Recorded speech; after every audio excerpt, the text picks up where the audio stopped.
ketemu dengan seseorang, sempat ngobrol sebentar, mereka nanyain, kenapa Miss Yuni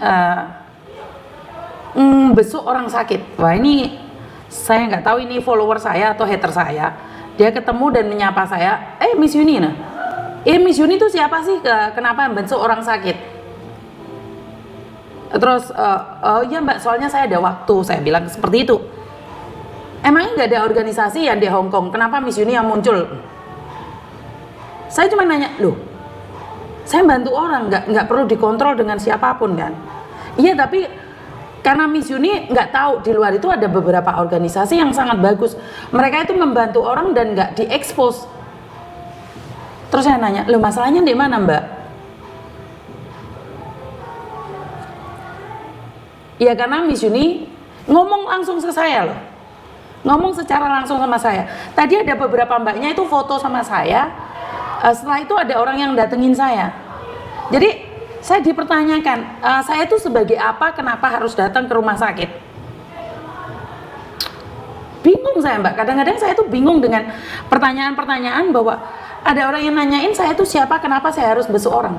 Sementara orang-orang di luar sana yang bantu orang itu tidak diekspos loh. Mereka tidak cari sensasi seperti Miss Yuni loh. Sebentar, saya kok agak bingung ya. Kan saya punya waktu nih, saya kan bebas. Kan saya bebas toh. Kalaupun di Hong Kong ini ada organisasi, mereka kan ikut majikan toh. Dan nggak bisa sewaktu-waktu ngangkat telepon, bener nggak sih? Boleh saya ngomong seperti itu ya? Saya kayak pingin jamba aja tadi. Jadi waktu keluar dari Elizabeth itu, saya ketemu sama mbak-mbak, foto-foto, habis itu ada yang ngampirin Mbak. Jadi dia langsung ngomong kayak gitu. Kenapa dia begitu berani? Ya itu hak dia sih. Saya pingin bilang di sini. Tadi saya juga udah ngobrol. Lah Mbak, kalau organisasi kan ada strukturnya, struktur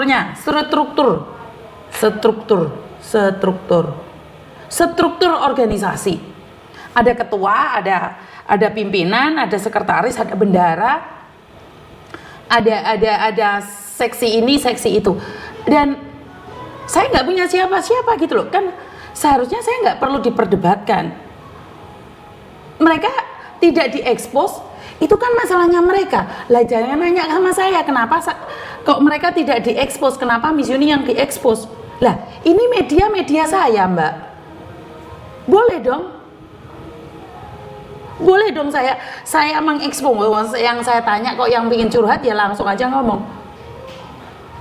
Dan organisasi itu mbaknya kerja kayak, sekali lagi seperti organisasi peduli yang ada di Makau. Nggak bisa mbak siapa itu yang dari Makau itu, mbak siapa? Mbak Eva itu. Saya minta bantuan Mbak Eva, SOS Mbak Eva, aku unjuk sego. Mbak Eva nggak bisa keluar, tapi dia meminta orang lain untuk keluar. Lah organisasi kan mereka kerja Mbak. Mereka nggak bisa bebas. Mereka nggak bisa sewaktu-waktu ngangkat telepon. Dan mereka juga nggak bisa sewaktu-waktu keluar. Terus masalahnya di mana? Ternyata di luar sana itu banyak orang yang mengatakan bahwa banyak sekali orang di luar sana itu lebih baik dari Miss Yuni. Mereka itu sudah punya membantu orang puluhan tahun. Enggak lah pingin viral seperti Miss Yuni. Kalian tuh gimana sih? Kalian gimana sih? Maunya apa sih? Kan juga lucu toh. Kalian harus tahu bahwa mereka organisasi itu punya struktural dan mereka harus melapor. Mereka punya atasan. Mereka punya presiden, mereka punya ini, punya itu. Lah saya nggak punya apa-apa.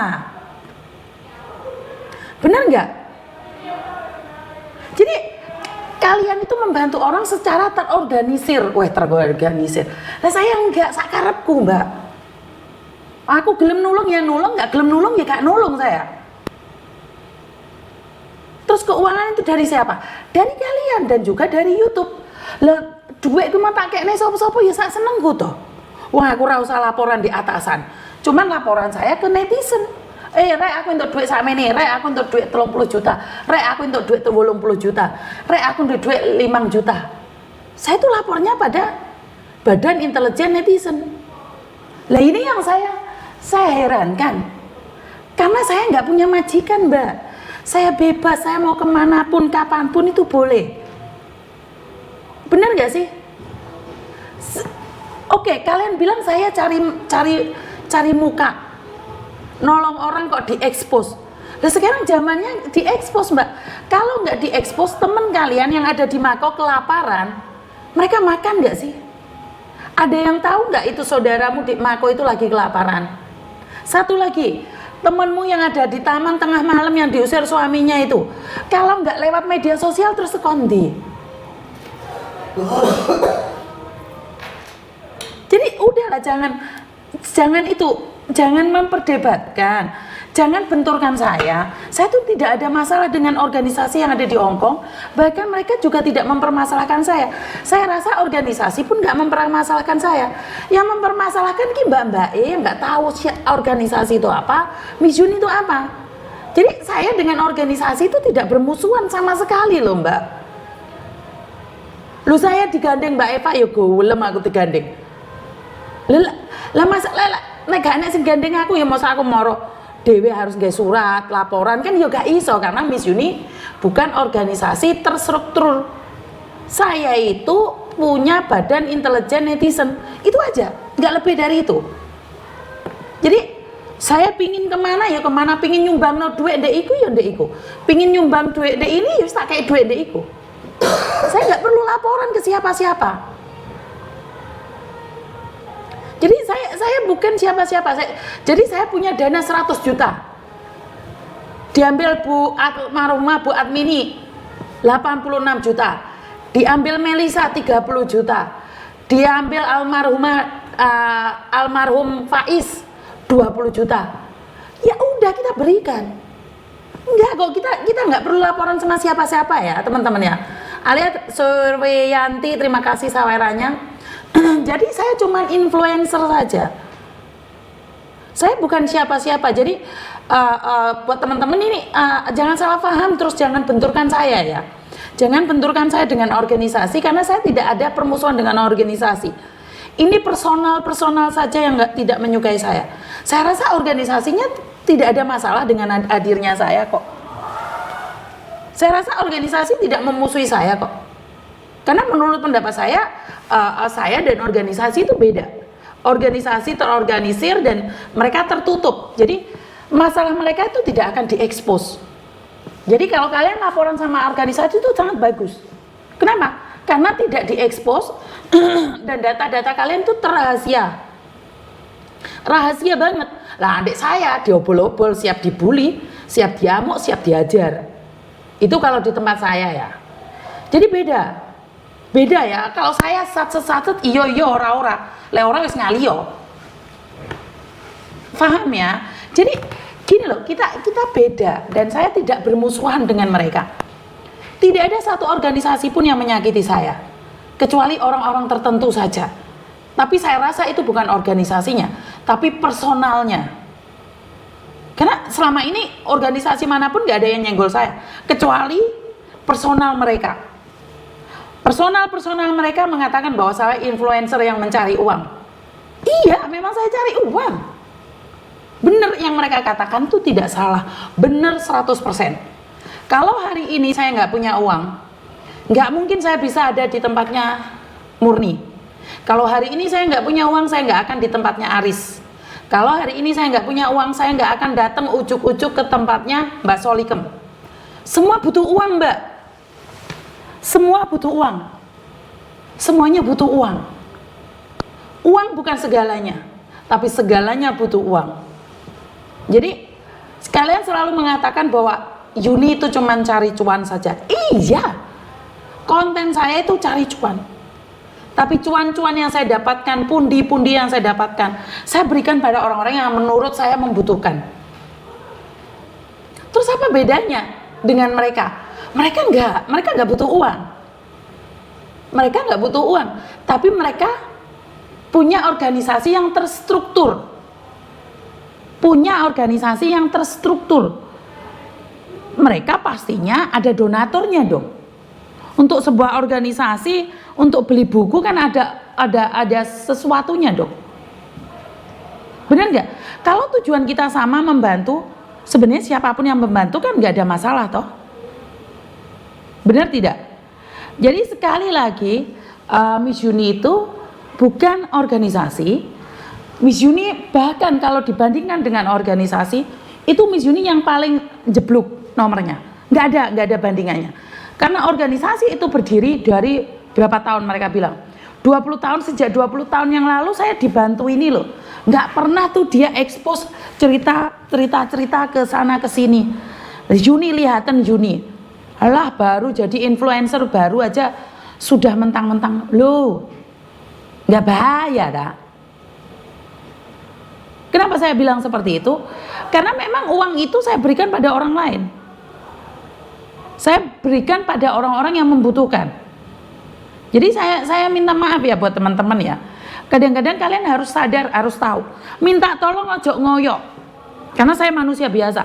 Kalau saya nggak ngangkat telepon kamu 2-3 kali, berhenti. Mungkin saya masih belum bisa mengkondisikan. Tapi kalau kalian semakin nelpon ngoyok, semakin saya nggak suka. Kalian minta tolong tapi seolah-olah pingin nodong saya. Boleh dong saya feeling seperti itu. Jadi kalau minta tolong, slow down. Saya sudah bilang tenang dulu. Kalau kamu telepon saya 100 kali, semakin saya nggak ngangkat. Karena saya semakin takut mbak mau nolong orang. Tenang dulu, tenang. Lihat keadaan. Lihat keadaan. Jika kamu non-stop telepon saya akan berpikir apa sih yang kamu cari. Jadi tenangkan diri karena masih banyak orang yang membutuhkan juga. Jadi tenang. Kalau saya belum mengangkat telepon, tenang oh. Tunggu dulu. Karena Miss Yuni mungkin belum bersedia nih. Atur waktu dulu. Semakin kamu ngoyok, semakin Miss Yuni mikir, apaan sih? Benar gak sih? Jadi jangan terlalu ngoyok. Karena Miss Yuni kalau dioyok, mikir saya itu. Jadi sekali lagi saya selalu bilang, saya bukan organisasi. Itu uang pribadi plus sumbangan. Jadi kalau kalian ngoyok minta tolong sama saya nggak akan nolong. Dan nggak ada yang akan marah sama saya. Kalau kalian minta tolong, terus habis itu buat status di media sosial, ya infil lah saya mbak. Saya infil lah. Dan kamu akan bilang saya salah cari orang, salah curhat sama orang. Akhirnya jadi hater saya. Lah ya nggak gitu mbak. Kamu ditolong, kamu terima kasih enggak, giliran saya nggak bisa nolong, kamu langsung maki-maki saya. Saya telepon nggak dibuka, mbak. Untuk membuka SMS kalian, saya bayar orang mbak. Udah kan? Jadi kayak gitu kan? Jadi saya selalu bilang bahwa untuk mengangkat telepon kalian, saya itu ambil orang mbak, bayar saya mbak, gaji orang saya itu. Karena memang saya nggak mampu. Karena saya memang tidak mampu untuk menghadapi semuanya. Dan kalian harus ingat, saya bukan siapa-siapa. Jadi kalau kalian mati-matian mempersalahkan saya karena saya nggak bisa ngangkat telepon atau saya nggak bisa memenuhi janji, aku ki dhewean rek. Bener nggak? Lele kue rewel-rewel, tak jarno. Saya nggak ada tanggung jawab untuk semuanya loh. Mutung aku rek. Yang penting saya sudah melakukan. Ojo muber aku gandhe utang gitu loh. Jadi sekali lagi buat teman-teman nih yang membuat status mengatakan bahwa telepon Miss Yuni malah diamuk, ya jelas lah. Satu, kadang-kadang kalian, mbak tunggu dulu ya, saya masih di jalan. Itu karena saya menghargai kalian yang telepon berkali-kali. Saya juga menghargai. Kamu nggak ada waktu, saya telepon kamu nggak ada waktu. Ya udah, nggak apa-apa, besok lagi. Jadi gantian. Kadang-kadang kamu nggak ada waktu, kadang-kadang saya juga nggak ada waktu. Ya, bisa dipahami ya. Jadi kita sama, kita manusia. Dan Miss Yuni itu jadi pusat. Kenapa sih saya memunculkan orang-orang baru, Weni, Wahyu, Nadira? Itu biar mereka belajar. Biar mereka belajar. Kalau saya yang debat dengan orang-orang tertentu, mereka bilang, karena Yuni bukan pembantu. Jadinya Yuni kan tidak memahami kita. Makanya saya sehari-hari ini tuh mendidik Weni, didik Wahyu, didik Nadira. Saya ingin lepaskan mereka. Mungkin ilmunya tidak sama dengan saya karena pengalaman kita berbeda. Setidak-tidaknya pertanyaan simpel mereka itu bisa jawab. Miss Yuni, mereka digaji ya? Enggak, saya enggak gaji mereka. Tapi saya memberikan ilmu ini buat kalian. Buat kalian yang saat ini sering nonton konten saya, sering melihat konten saya, apa yang kalian bisa dapat? Miss, aku nggak bisa nyumbang orang sekarang. Miss, aku nggak bisa bantu orang. Tidak apa-apa. Tapi bisa membagikan informasi. Mbak, hati-hati kalau naik pesawat jangan sampai ketinggalan. Kamu bisa menyelamatkan satu orang untuk tidak ketinggalan pesawat. Itu ono nilainya sendiri. Jangan dinilai dari materialisme. Jadi jangan dinilai dari keuangannya. Oh, saya nolong ini saya nggak dapat uang. Enggak deh. Kamu hitung-hitungan untuk membantu orang, kamu nggak akan dapat, Mbak. Seperti contohnya di bandara. Kamu ditanyain orang nimbang di mana, terus mau ambil dewe keuntungannya. Kamu bayar saya 300, tak bantu nimbang. Berarti kan kamu membantu orang minta imbalan. Tapi coba kamu buat konten ngajarin orang, kamu bisa membantu orang. Banyak orang lihat kontenmu dapat uang. Sekarang itu berbagi ilmu dan info itu dapat uang, Mbak. Kalau zaman dahulu kala, saya bisa bilang ya. Recording stop. Saya minta maaf. Recording in progress. Zaman dahulu kala untuk anak overstay, satu orang anak overstay pingin pulang ke Indonesia untuk dibantu proses bayar 5.000, 2.000 sampai 5.000. Untuk anak-anak overstay ya, kalau pingin pulang Indonesia ya.